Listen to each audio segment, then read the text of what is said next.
I meant to be real with you guys. I thought stuff was about to cool down now. I did say I was keeping you guys covered with all hot NBA news, whatever is going on, off-season moves. Something literally just happened today, so being a man of my word. It says breaking: Teresa Weatherspoon has been fired by the Chicago Sky after one season. Her first year as a head coach, she led Chicago to a 13-27 record, but failed to make the postseason. Chicago Sky out here treating the organization like the Lakers. I don't think any coach deserves to get fired first season besides Monty Williams with the Pistons, because that was ridiculous. 30 games straight is crazy, but I don't think any head coach deserves to get fired. And on top of that, with her, they were in the playoff picture. Things just kind of fell apart towards the end. This just ruined the team. Shedney Carter's a free agent, so she's probably not going to come back. This was the first coach that really gave her opportunity. How's Angel Reese going to play under a new coach? This kind of just put the team in shambles, because the head of the snake for the Sky, it wasn't really Angel Reese. It was really Shedney Carter. If you're getting rid of the coach that's propelling their player to play at the level she was playing at, especially towards the end, that's dumb. We could look at some reasons why. Angel Reese, she put out this tweet. She said, "I'm heartbroken. I'm literally lost for words knowing what this woman meant to me in such a pivotal point in my life. She was the only person that believed in me, the one that trusted me. Many don't even know what it's like to be a black woman in sports when nobody believes in you. You had a tough job. All the crazy circumstances that we went through this year. When your back was against the wall, you always believed. I came to Chicago because of you. You were an unsung hero in my life. We built a relationship in a short amount of time now lasts forever. I never question God why he brings people in my life and takes them away from me in the capacity that I need them, but I've always believed in everyone is in your life for a reason and a season. You were the best reason and season. You didn't deserve this, but I can't thank you enough. I love you, Teaspoon." A lot of people have been bringing this clip back up, so I'm going to play the clip for you guys. I've had amazing coaches in my career, but this one is like special. She understands with me off the court. She understands me on the court. She believes in me.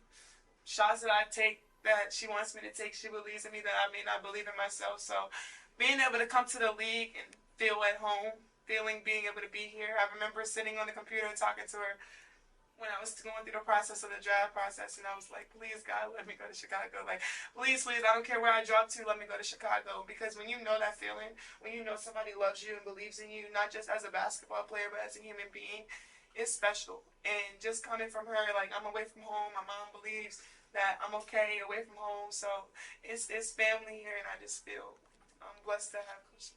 This is the interview I'm referring to. So this was Teresa Weatherspoon's exit interview. Going back and like doing some research, she looked really uncomfortable here. I'm gonna play this for you guys. Like kind of like she knew something was gonna happen. Many times this entire season is, one thing that I'm super proud of with this team is how competitive they are and how hard they continue to play each and every night. That was a big piece. No matter what we went through, no matter the injuries, the sicknesses, everybody stepped between those four lines and they played hard. They gave everything that they have. You can't help but to be proud of your team leaving it all out there no matter what. Competing at a very high level is always huge to watch, beautiful to watch. And a lot of people, when you're going through a lot of things, just kind of throw the towel in. But that's not something this team did. We played hard all the time. This interview took place September 20th. So if you notice the way she answered that question, she just seemed uneasy, like she didn't know what was going to happen next. Majority of players, for the most part, they seem like they like being around her. As far as for the Sky going into next year, I don't know what coach they're going to bring in because I don't know how many players return. Like they said, Sky players, Diana Evans and Isabel Harrison, on the hatred from people online. It's one thing to troll players when they don't play well, but take it too far to a point that players feel this way. Sick work by such fans. When you got people that's steady bashing you, that's supposed to be our supporters, I feel like that was a little slap in the face, and that was hard to kind of deal with, but It was disgusting. it was really disgusting. But I always say God does not make mistakes, and I feel like this season really challenged my mental to another level, and I feel like I'm going to be so much better next season, just mentally prepared for everything. And I know, Izzy, you kind of feel that way too. I've never experienced this amount of hate and harassment this entire season. I get emotional about it because I know Dana went through the same, but it's hard because it should have never been like that. And to go and just want to play basketball every day, and you have people constantly, and if it's online, it's online, but like you now get tagged in it, and I'm constantly having to block people and just people making narratives up about you. It's hurtful. It is. And it's hard to just focus on basketball. And I appreciate the new eyes, but if it comes with hate and bigotry and racism and even people that look like me bashing you, you can keep it offline because it's so hurtful and you don't know how that affects people. So I think that's just something that a lot of new fans need to be mindful of, and we don't want that to carry into the locker room. And exactly.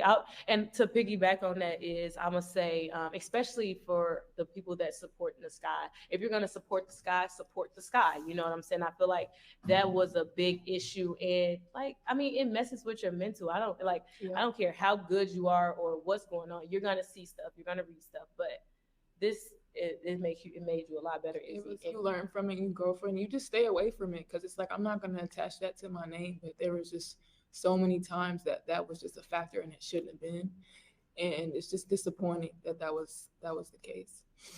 You see Teresa, you see her in the back coming to, like, her players really resonate with her. Like look, she's coming. Watch. Showing support for her players. You see it? The internet is the internet, and honestly, like she was saying, a lot of our fans were doing that, and it's hard because you just try to stay away from it. And Spoon attested to it so much. Just get off of it. And even when you're off it, it still happens. So there's times I wouldn't even look at my social media. And that's just such a crazy place to be, because I get so much support from it as well. But when there's so much negativity, you have a job to do, obviously you stay off of it.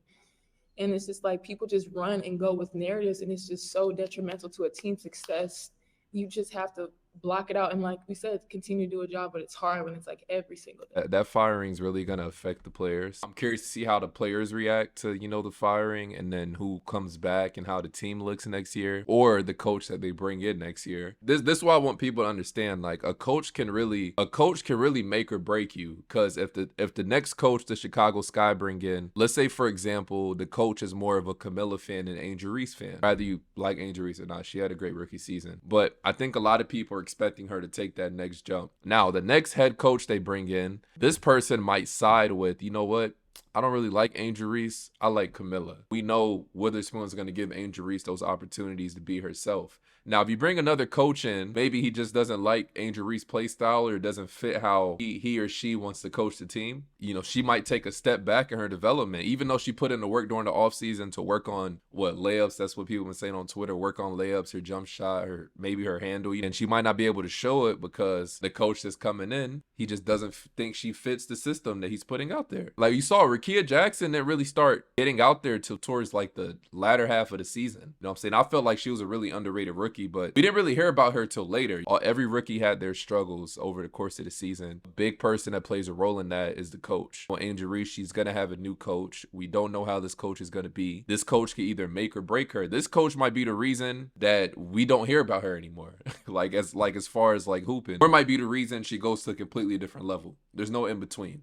It's one way or another. I'm curious to see who they bring in. Hopefully it's a coach that helps her, that allows her to be herself, and hopefully improves the Sky. But you see a lot of these players that just spoke, I just don't think they return next season, to be honest with you guys. I really think Weatherspoon had the locker room, the front office, they want to be in the playoffs, or there might be some other stuff behind the scenes we don't know about, but that's how it goes. Interesting. I thought that was pretty interesting. I wanted to share that with you guys. I know you're going to see it. I love your TL. Wow, that's a crazy firing. We'll see, man. I don't think Shedney Carter goes back to the Sky. Hey, y'all let me know your thoughts on that in the comment section, and as always, it's your boy.